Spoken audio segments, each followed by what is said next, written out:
This is Professor Dare of Science.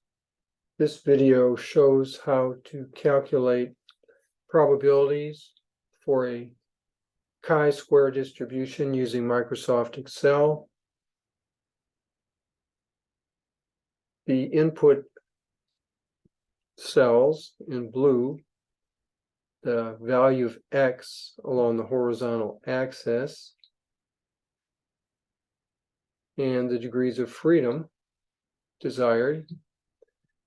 And the output will be the area to the right of that x value for the chi-square distribution with that degrees of freedom.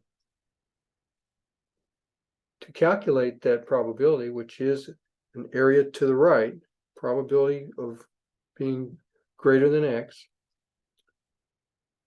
this Microsoft Excel function is used. Chi-square dist RT for right or right tail.